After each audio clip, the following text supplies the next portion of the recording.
Salute, global family.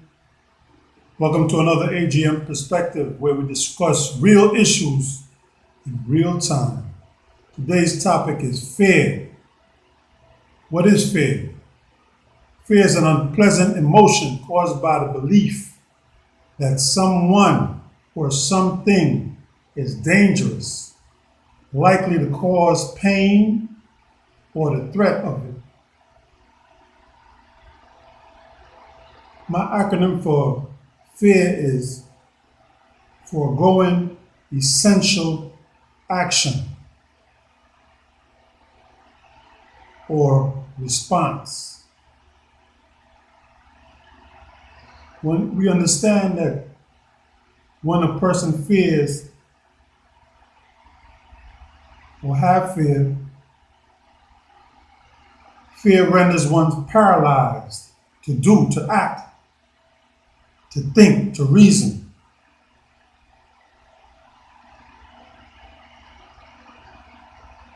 I've outlined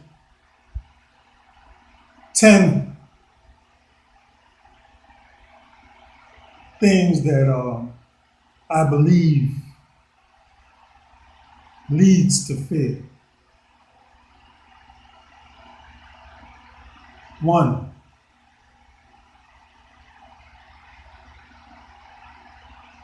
emotional conclusion and misconception. A lot of people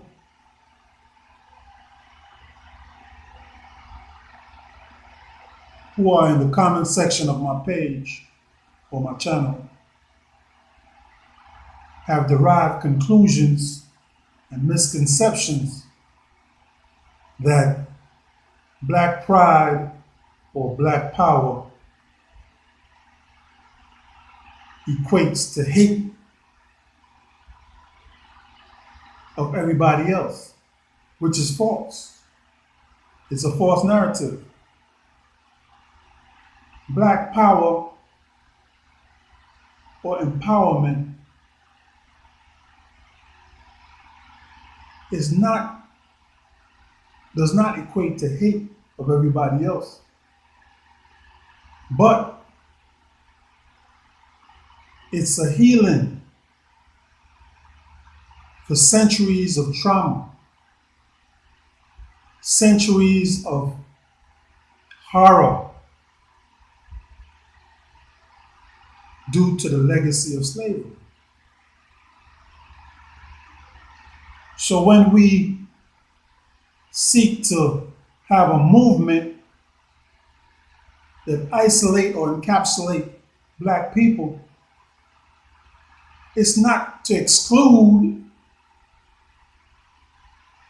but it's to build from within. You understand? As I've told people in my comment section, I don't deal with emotion. I deal with facts and reasoning, logical thinking. If somebody respects me, I show respect back. I can't speak for everybody else, but I'm in control of this vessel, this temple. So, therefore, if I'm in control of this vessel or this temple, I'm responsible for what comes out of my mouth and what I think. So if I hold myself responsible, I hold others responsible also for how they act or interact with me. Number 2,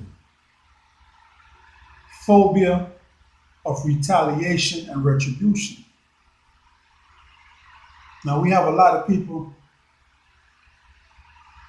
who attack out of fear because they fear attack. They know that their history is flawed. They understand that their history is paved in blood. They understand that their history of oppression is not to be proud of, but rather that apologize or acknowledge the fact, they keep it as a well guarded secret and put up defense. And the best defense is an offense. So they attack anybody who wish to highlight those atrocities. Hence, the people who come on this channel or this platform and try to disrupt unification of the black family out of fear.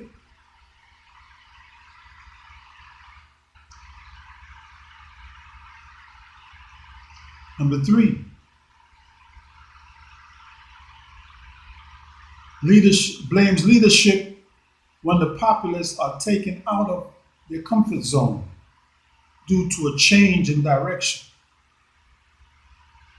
Fear derives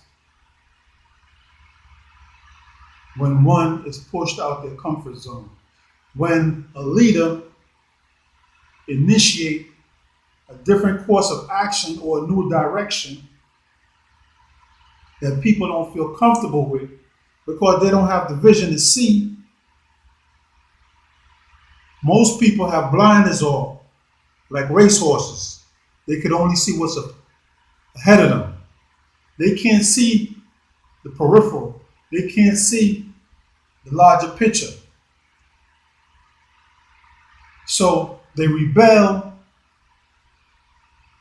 against new direction, new goals, because they can only see narrowly. They don't have vision of a leader. That's why visionary leaders are so important, because they can see far beyond the populace. Number four, fear derives from lack of knowledge and comprehension. If one is unknowledgeable, then they can't comprehend. Their shield is ignorance. Their shield is violence. Their shield is slander. All these things come from a lack of knowledge and comprehension. 5, fear comes from lack of knowledge of self and potential.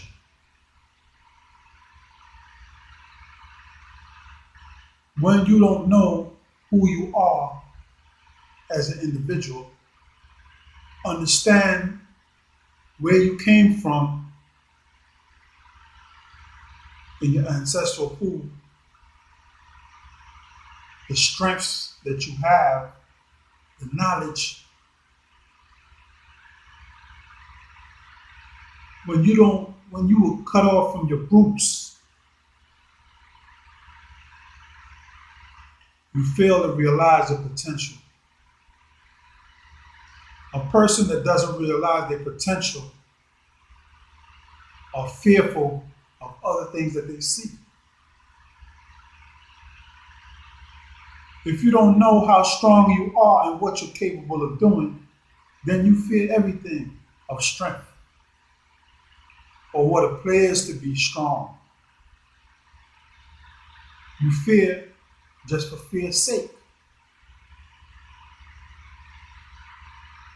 Number 6, fear of uncharted waters.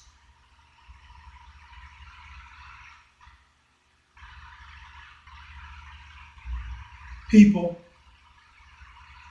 our people,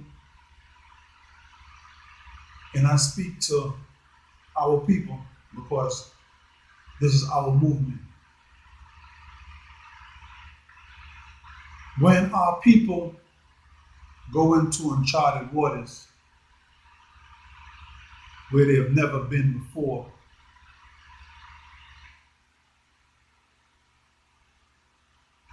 They lack confidence. They lack ingenuity.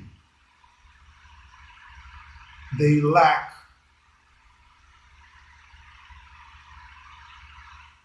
resourcefulness.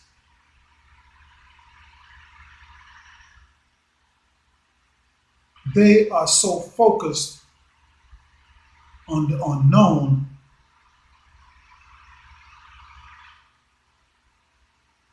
that they are not able to adapt based on their paradigm. When you go into an uncharted situation, you have to make the best out of the situation. So you must be able to adapt and see the silver lining in any given situation. You must always rise to the top of that situation and don't allow the situation to consume you or overwhelm you. You take things in stride. Rome was not built in a day. You take things in stride so it doesn't overwhelm you. It doesn't overpower you.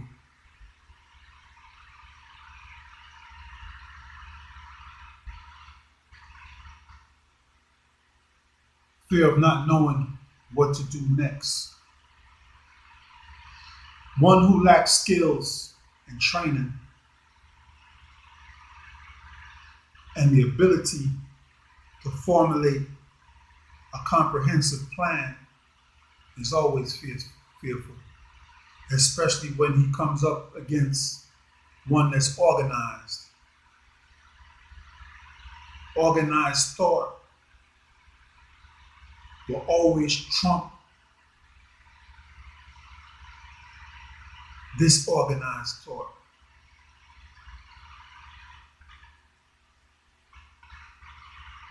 Fear comes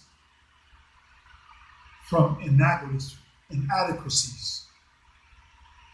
Fear comes from not knowing, realization that you're not prepared, realization that you've been moving under illusion or fantasy. When realization strikes and hits like a sledgehammer, you become fearful because you've been feeding yourself lies of grandeur instead of biting that bitter pill of reality and being prepared for the unexpected.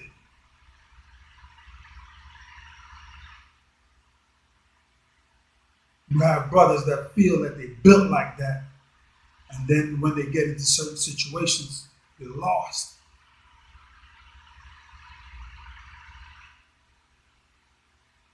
Your training, your experience, your knowledge is supposed to be the foundation that you stand on. No matter what situation that you encounter, those are the pillars that you lean on. Those are the pillars that support you.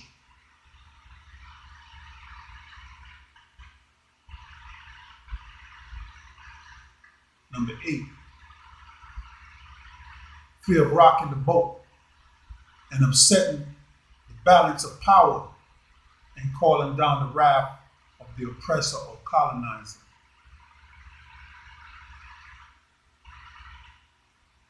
When you worry more about your oppressor than yourself, Sun Tzu, the Art of War, said you already defeated. You have defeated yourself. When you find a cause in which you want to pursue We must fight the battles that we know that we can win. But once we make the decision to fight these battles, we can't fear the retribution behind the act because the ends justify the means.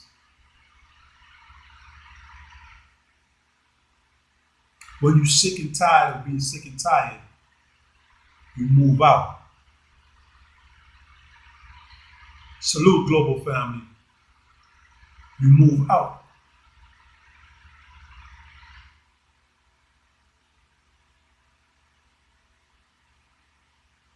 So we can't fear the wrath of those who are oppressing us, those who are terrorizing us, those who are dealing with us unjustly, those who disenfranchise us.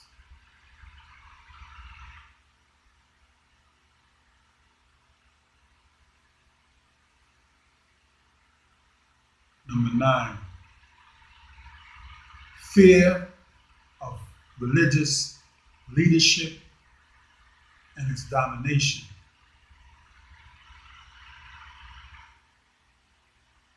Now, we have a lot of people who fear certain people or certain organizations in the movement because they are of a different religious belief. Now, because they fear that this organization will move forward as the trendsetter and be victorious in obtaining that goal, they run interference.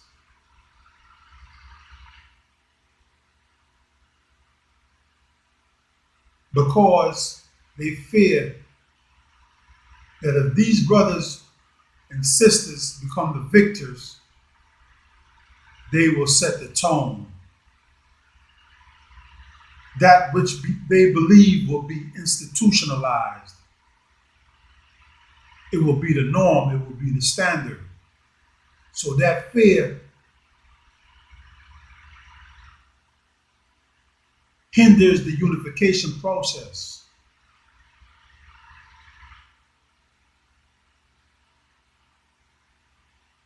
I don't deal with religion. I don't allow emotion and religion to separate me from my brothers and sisters. I understand that each of us, each temple, each vessel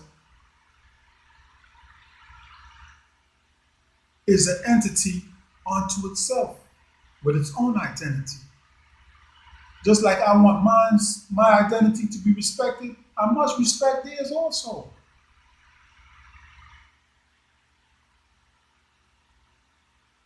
Never would I impose my beliefs and my philosophies on somebody else. If they invite me to share, that's different. But to impose, I would never do. That's a disrespect.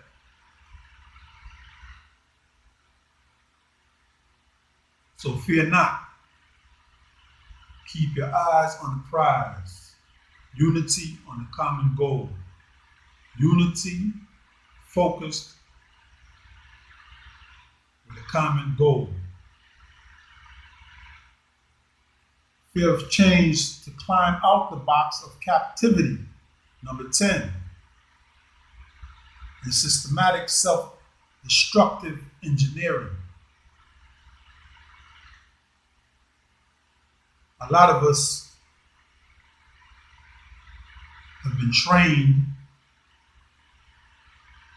to think destructively, not constructively, destructively. So each of us who think this way become agents of our own destruction.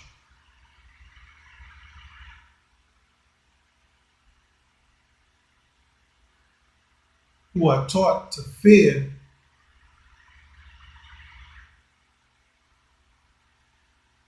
thinking independently, free thinking, to climb outside the matrix and to think above what you've been programmed or engineered to think or how to think. Fear of an independent mind.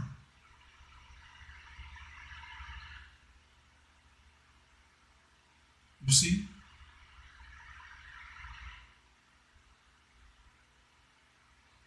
When one starts to educate oneself, you begin to question what's been forced down your throat. When you begin to question certain things, you begin to poke holes through the facades, the lies, and the misinformation that you have been bombarded with from birth.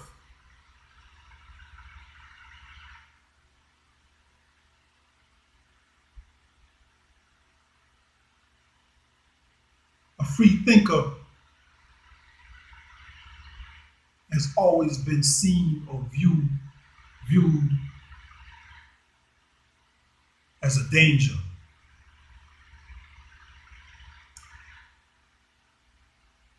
No disrespect to anybody's faith.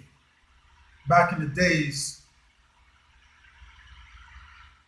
secret societies became secret because they didn't agree with what the church was teaching.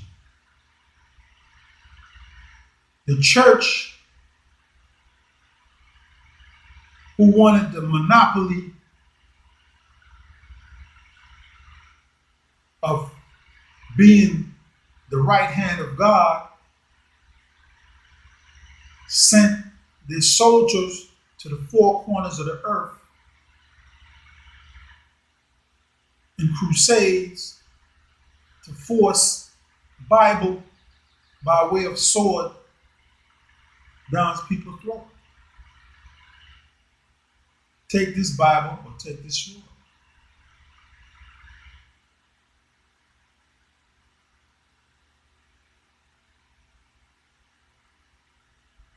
Hence, you have different organizations that saw different teachings, different philosophies from the church, who were branded heretics because they had different beliefs, different ideologies. So the church did not encourage free thinking.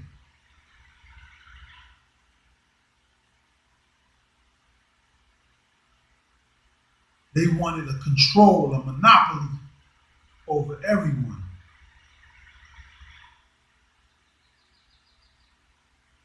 There's something wrong with that.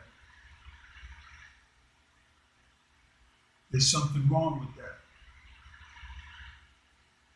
Each person has the right to believe what they believe.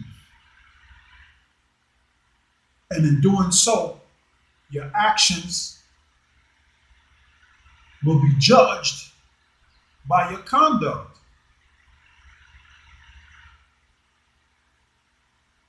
Your conduct and actions, right, will affect karma, universal law, the yin and the yang, principles that were put in place at the beginning of time to balance each other, the balancing scales of justice.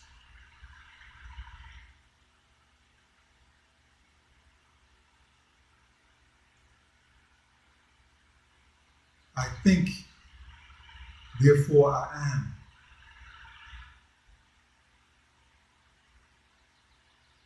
Free thinking must be encouraged.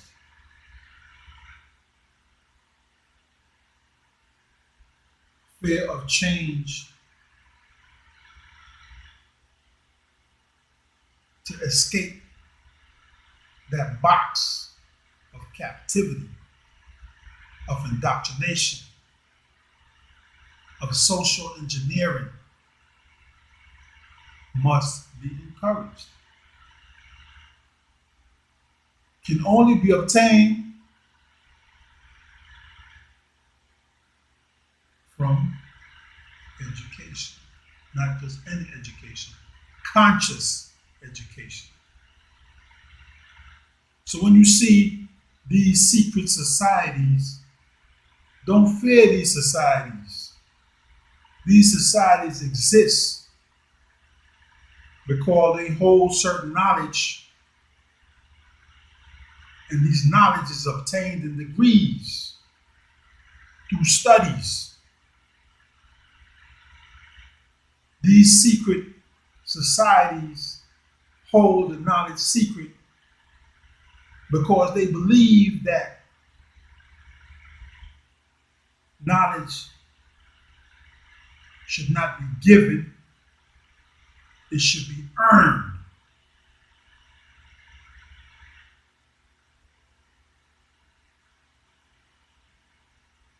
The reason why they hold this knowledge, wisdom, secret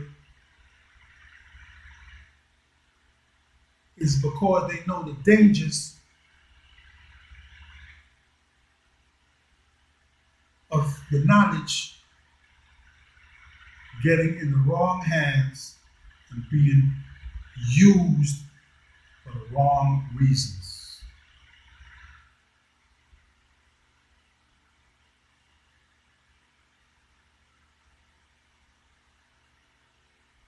The unconscious mind, moving on a lower vibration,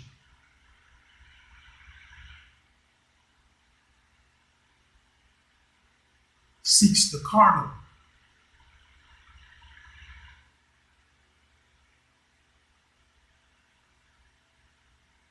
They seek to subdue and control,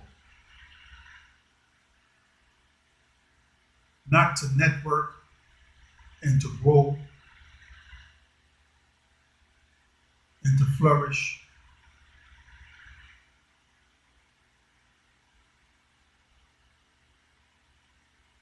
Again, to become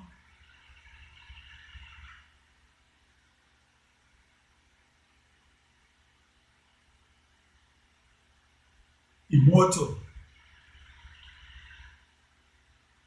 to rise above fear is to conquer death. What do I mean? One understands that death is a European concept. There's no such thing as death. The life force that exists within us only reconfigurate. The life force never dies. It becomes a part of the all. When we pass this physical vehicle return back to the essence. So when you understand that you cannot die, then you defeat death.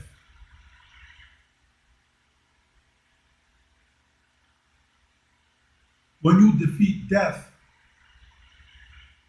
you overcome all fear.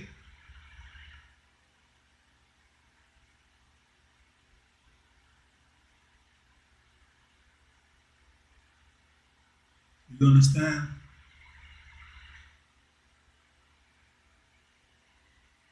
Fear stops or hinders us from progression. Fear renders us paralyzed and ineffective. Fear not. Fear not. Know thyself. You won't have any fear. Peace and love, people. If you enjoyed this, please like, share, and subscribe. Hit the notification button. Peace. Salute.